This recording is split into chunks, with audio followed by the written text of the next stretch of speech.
ce sujet-là, sur ce sujet de la transition énergétique, très important d'abord d'avoir des vrais débats citoyens avec les gens.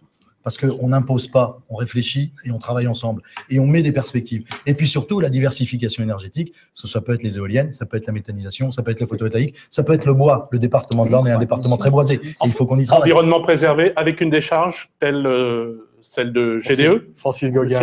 GDE, il y a eu celle des ventes de bourse aussi, je le rappelle, Oui. sans d'enfouissement Bénéficiaire. technique. Alors, si vous voulez, globalement, moi, ce que je regrette sur le plan politique, c'est qu'en fait, le Conseil général n'ait pas pris la compétence des ordures ménagères de façon à mettre un petit peu d'ordre, si vous voulez, dans la gestion des déchets. Là, ce ne sont pas des ordures ménagères. Oui, mais déchets industriels, c'est du RBA, refus de broyage automobile, etc., etc. Donc, si vous voulez, la problématique, ça laisse la porte ouverte à des industriels qui n'ont que faire de certaines composantes par rapport à l'environnement, par rapport à la situation.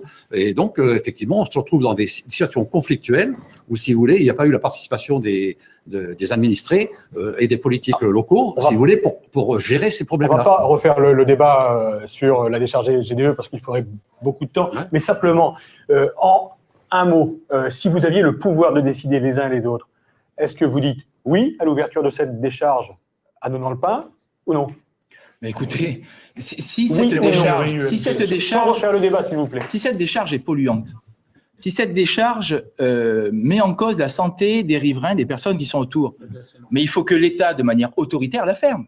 Mais moi, je ne suis pas spécialiste. Je n'ai pas eu accès, si vous voulez, à toutes les données qu'il y a eu. Peut-être. Comment?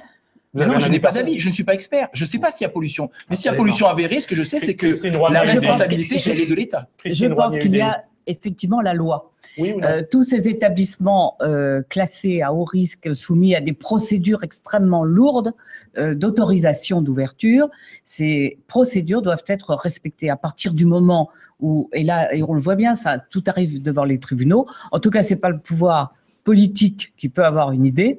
Ce n'est pas non plus le représentant de l'État, personne individuelle, c'est un ensemble de dispositifs juridiques qui existent dans notre pays et auxquels il faut se conformer. Frédéric Léveillé et Jean Châtelet, rapidement parce qu'il nous reste quelques secondes. S'il y a danger éprouvé, il ne faut pas l'ouvrir, mais il va falloir utiliser ce qui a été fait parce qu'on ne jette pas non plus des travaux qui ont été faits. Il faut l'utiliser peut-être pour autre chose. Il faut qu'il y ait une vraie réflexion collective qui soit menée sur le sujet. Un site de plusieurs hectares qui correspond à 20 terrains de football. Qu'est-ce qu'on en fait si jamais il n'y a pas d'autorisation? Je rappelle qu'en son temps, se posera la question la ministre Nathalie Kosciusko-Morizet, UMP, n'avait pas fait ce qu'il fallait pour que ce sujet ne soit pas aujourd'hui sur la table. Depuis 3 ans, le gouvernement ne fait strictement rien là-dessus non plus. Jean Châtelet, parce qu'on termine le tour de table.